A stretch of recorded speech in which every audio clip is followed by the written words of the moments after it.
The morning I finished building my 6-foot privacy fence, I finally exhaled like I'd been holding my breath for weeks. After months of saving, planning, and dealing with the city's permit office, I had finally fenced off my backyard from the street. Not a fancy fence, just clean, sturdy cedar slats lining the edge of my property. It looked good. Real good. My name's Isaiah Langford, and I've lived in the Meadowglen Estates neighborhood for 7 years. It's not fancy, but I like it. I'm a welder by trade, divorced, and more or less keep to myself. I've never caused trouble with the HOA, until now, apparently, because at exactly 2:43 p.m. that afternoon, as I was sweeping sawdust off my driveway, a beige Lexus screeched to a halt in front of my house like it was the finale at Daytona.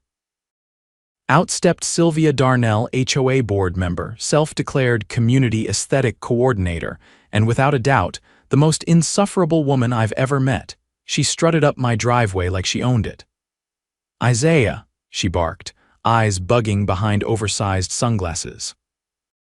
"That fence is a violation of Meadowglen HOA Rule 21. Front-facing structures must be approved by the Architectural Review Committee." I leaned on my broom. "It's not front-facing, Sylvia. It's around the back and sides of the property. I got the permit. City approved it." "Don't need your blessing."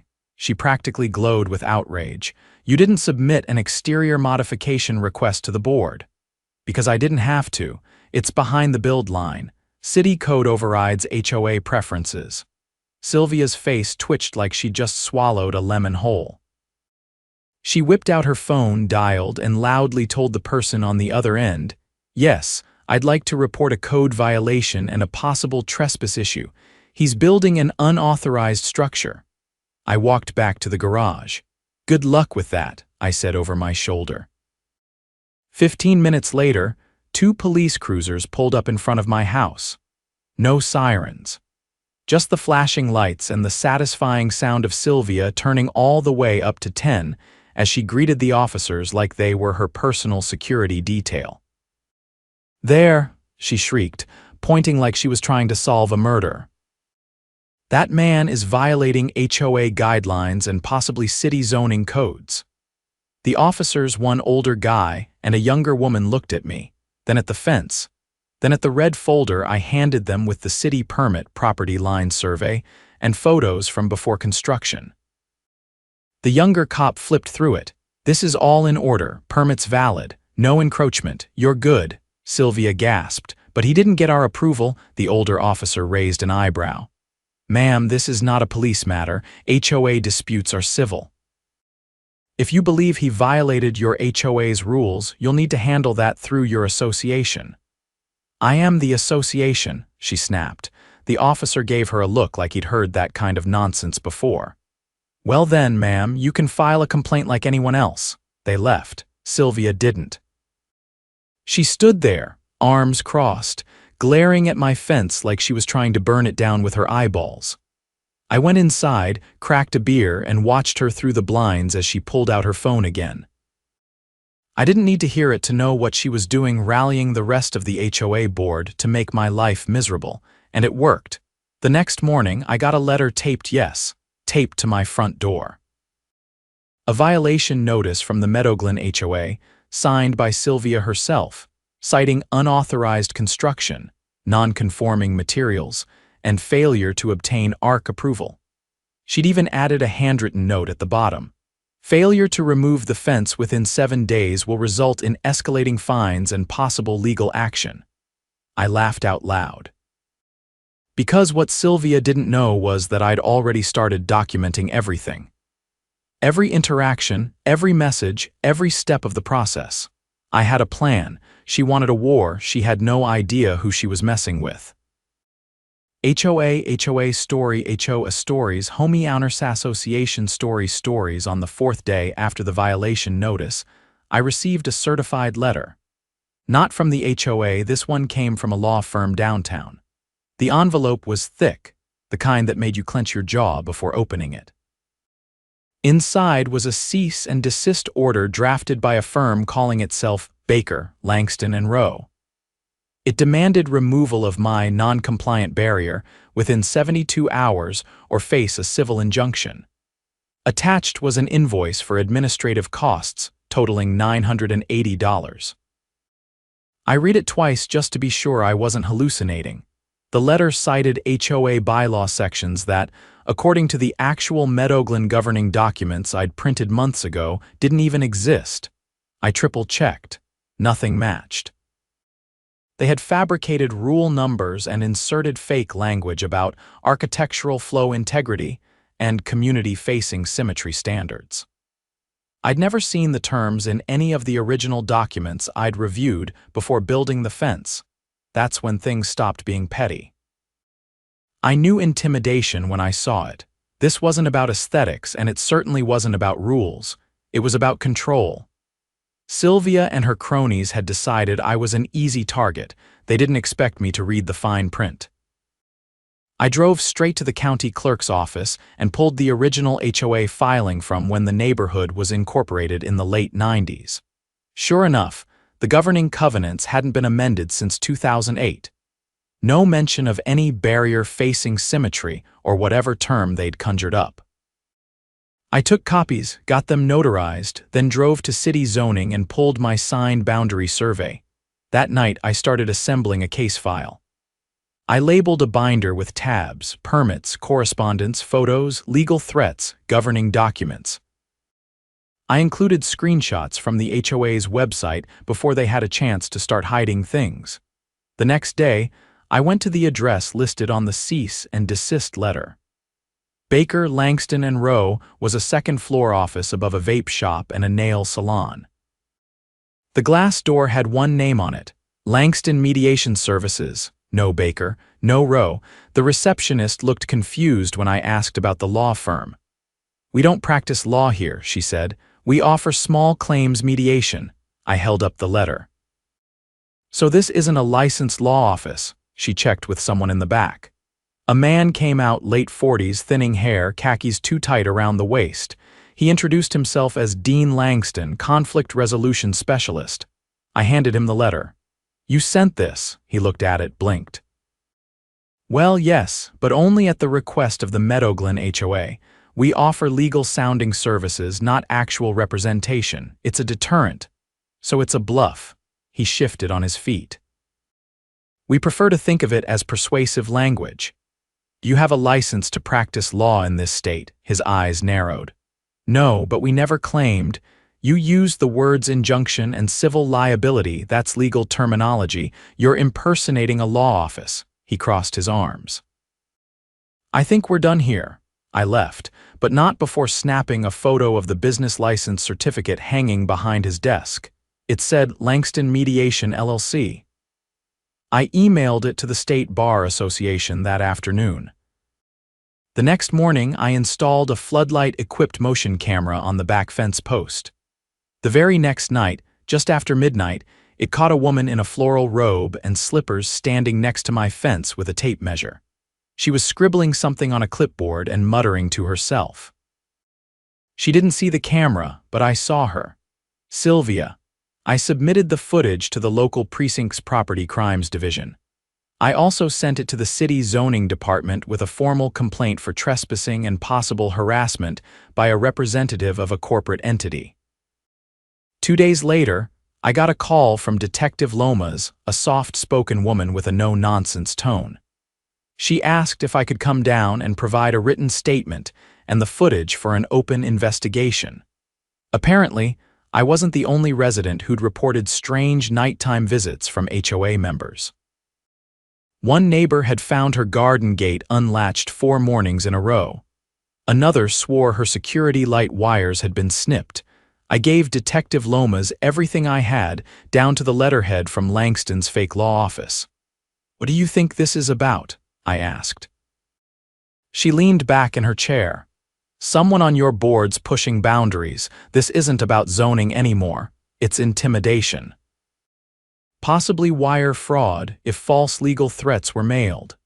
That night, I printed out the cease and desist letter and taped it to the inside of my front window with a bright yellow post-it that said, "Nice try." I figured if Sylvia wanted to walk past and check, I'd give her something to look at. The next HOA meeting was scheduled for Friday night at the community clubhouse. Normally, about 6 people showed up. That evening, the parking lot was full. I walked in with my binder under one arm and 3 printed posters under the other, each one showing a different still from the surveillance video of Sylvia trespassing. I didn't say a word when I entered. Just pinned the posters to the corkboard by the entrance and took a seat in the back. Sylvia saw them 10 minutes into the meeting. Her voice caught mid-sentence as she squinted, then whipped around to scan the room. Her face drained of color. "Who put those up?" I raised my hand. "Those are from my security camera. They show someone measuring my fence at night without permission." "On my property." A buzz went through the room. One of the board members, a retired math teacher named Hank, leaned forward. "Sylvia, is that you in the picture?" She didn't answer. I stood up. "I've also got a cease and desist letter here that was mailed under the name of a fake law firm." I confirmed with the state bar they're investigating the sender for unauthorized practice of law. If I get another fine or threat from this board, I'll file a restraining order and a formal complaint with the state attorney general. Sylvia tried to pivot. "This isn't how we handle disputes." "Actually, you're right," I said. "Proper disputes involve real rules, not made-up ones. This board fabricated bylaws, impersonated legal counsel, and harassed residents under false pretenses. That's not a dispute, that's fraud." The room went quiet. Then Hank cleared his throat.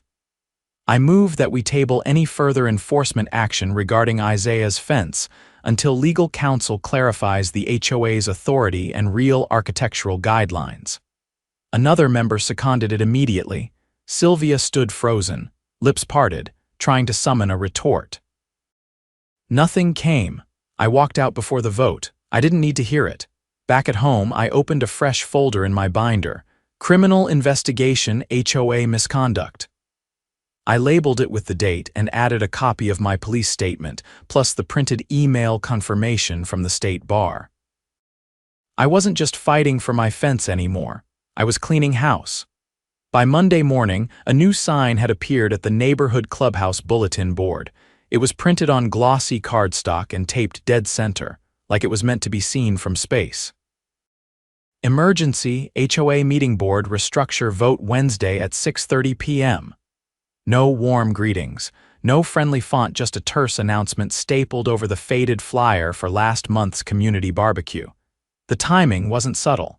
Sylvia's grip was slipping, and she knew it. I spent that day reaching out to neighbors, people I'd seen at block parties, joggers I waved to from my porch, the elderly couple 2 doors down who always brought out lawn chairs during fireworks season. Most had their own stories. A woman named Cheryl said she'd been fined for painting her shutters a shade too dark. A single dad talked about an anonymous tip that led to a surprise inspection of his backyard shed. I asked if he ever saw the person who filed the complaint. "I didn't need to," he said. "She left footprints in my planting bed, size 6 wedge heel. My ex wore the same ones." I handed out printed summaries of our neighborhood's actual covenants, not the edited, fake ones the board circulated through emails. I highlighted the original amendment clause, the one requiring a 2/3 majority of homeowners to change any architectural guideline.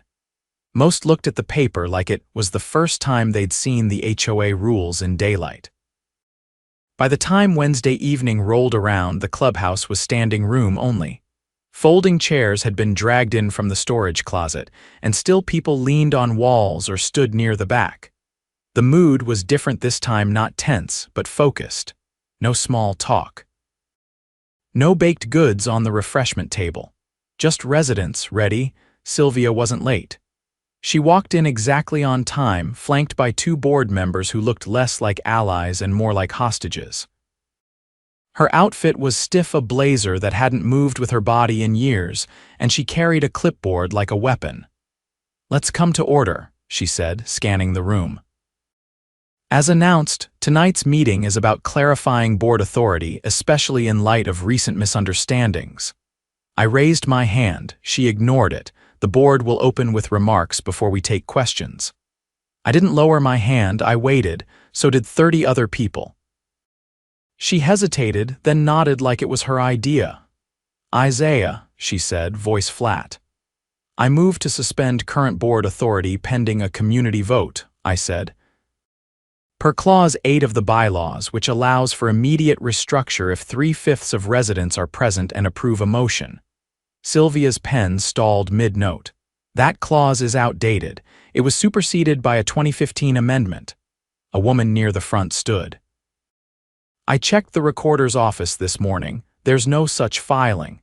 Your 2015 amendment doesn't exist. Sylvia's jaw tensed. We have internal documentation. A man near the door cut in. Internal doesn't mean legal. Another voice. You can't enforce rules that aren't public record. I stepped forward. This board's been fabricating language, impersonating legal authorities, and coordinating unauthorized surveillance. I've filed formal complaints with the state bar and the district attorney's office. That's not governance. That's misconduct. Sylvia tried to retake control. This is not the proper venue for accusations. If you believe a crime has occurred, I do, I said. And so does Detective Lomas. The room stirred. I hadn't told anyone the latest development yet. Over the weekend, the County Property Crimes Unit had pulled HOA board email records. An IT tech at the district office told me, off the record, that several emails between Sylvia and Langston Mediation referenced strategic falsification of enforcement language and soft intimidation methods designed to discourage resistance. It got worse. One email forwarded from Sylvia to the board treasurer advised withholding neighborhood maintenance services from non-compliant households. That included delayed landscaping, trash pickup coordination, and street lamp repairs. That crossed a legal line. By Tuesday morning, the DA's office had opened a case for targeted service denial, a civil rights violation under state charter law.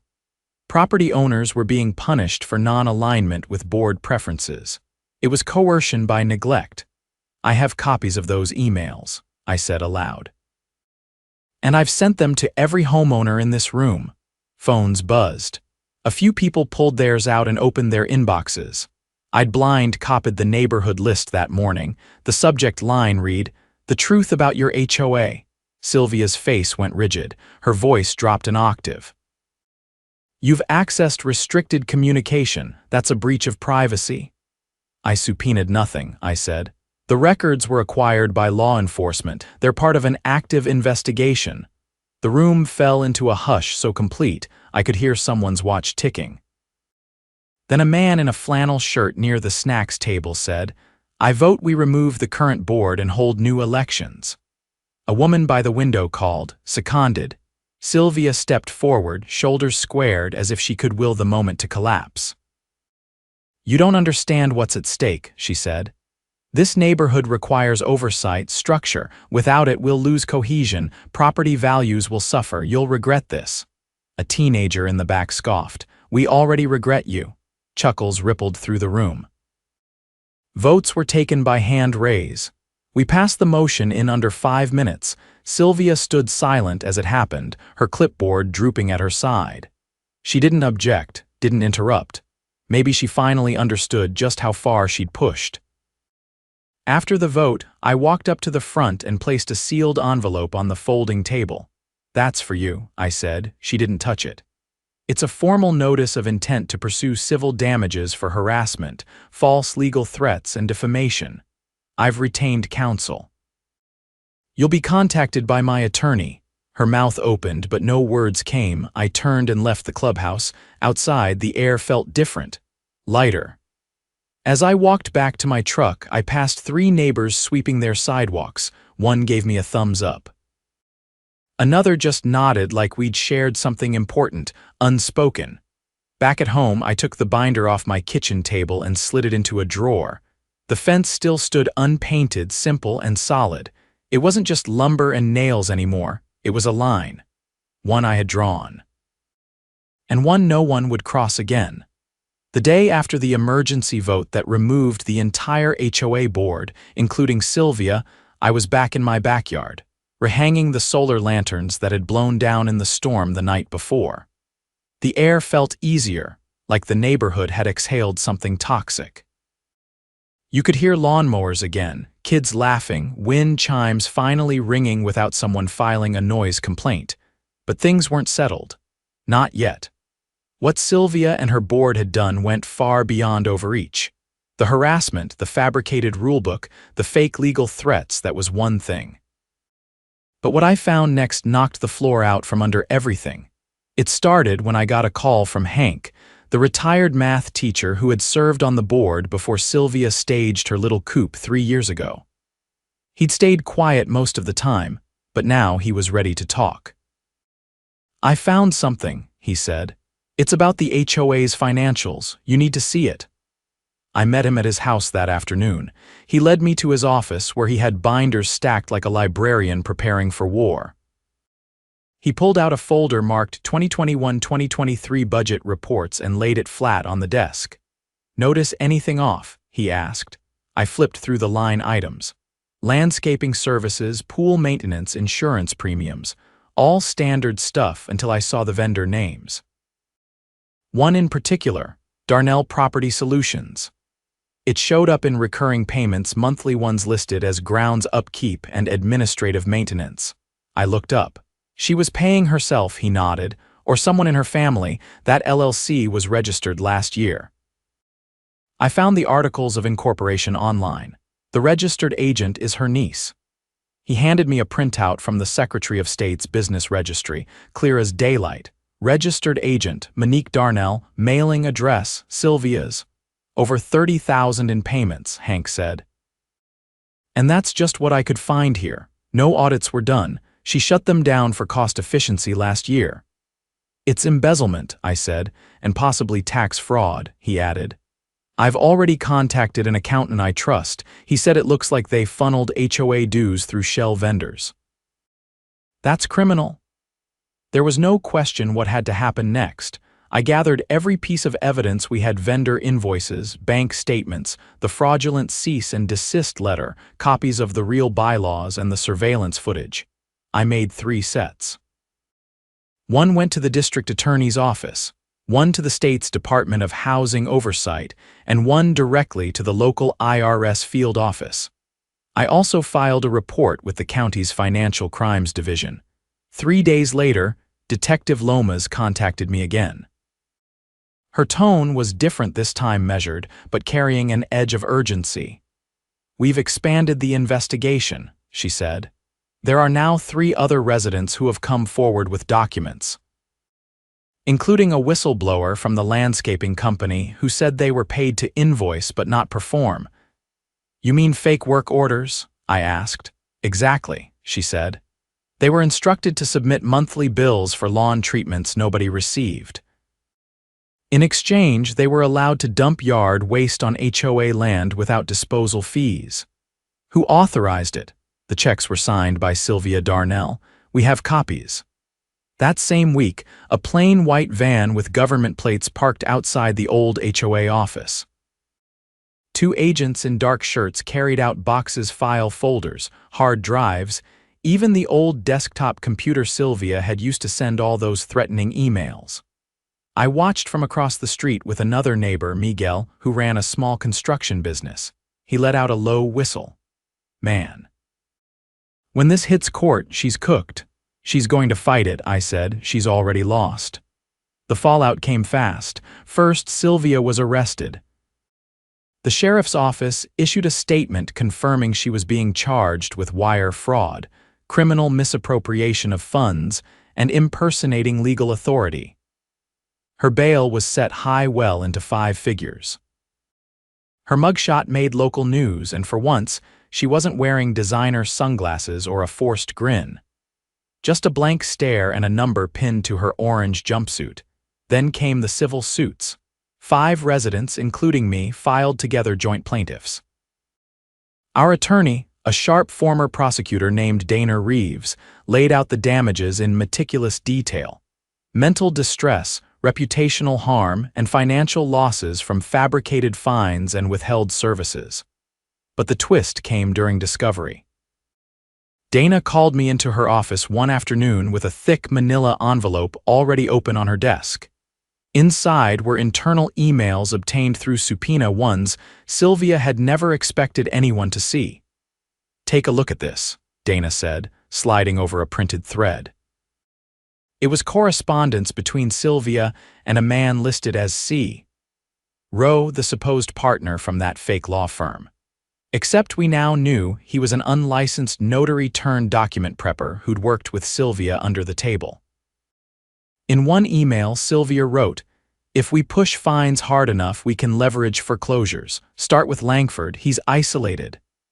"She was trying to take my house," I said quietly. Dana nodded. "Not just yours, there are 4 other names in here." She wanted to trigger lien defaults, buy the properties through a holding company and flip them. She was trying to run a takeover scheme.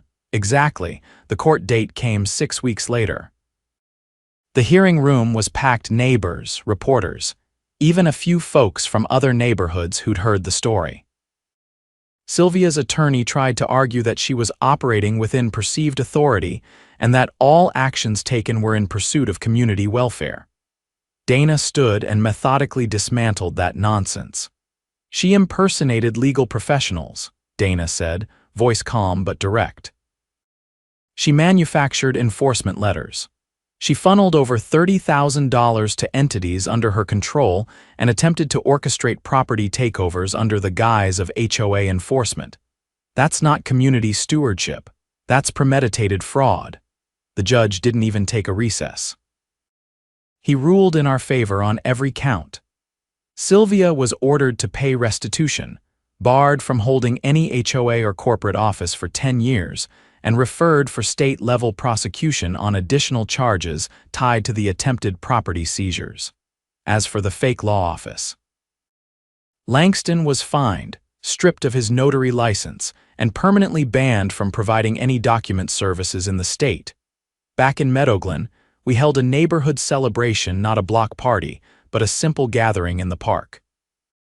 People brought lawn chairs, someone grilled hot dogs, and kids ran around without anyone measuring fence heights or counting how many garden gnomes were on display.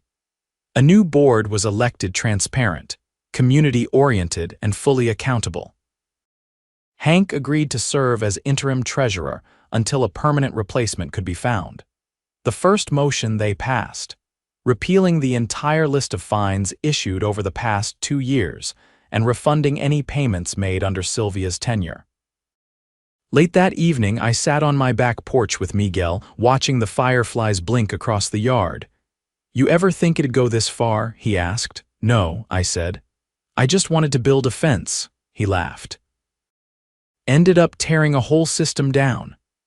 I looked out at the cedar slat I'd put up with my own hands. They stood tall and unbothered, casting long shadows in the dusk. Not just a fence anymore, a boundary, a statement. "Funny how that works," I said. "You build something to keep people out.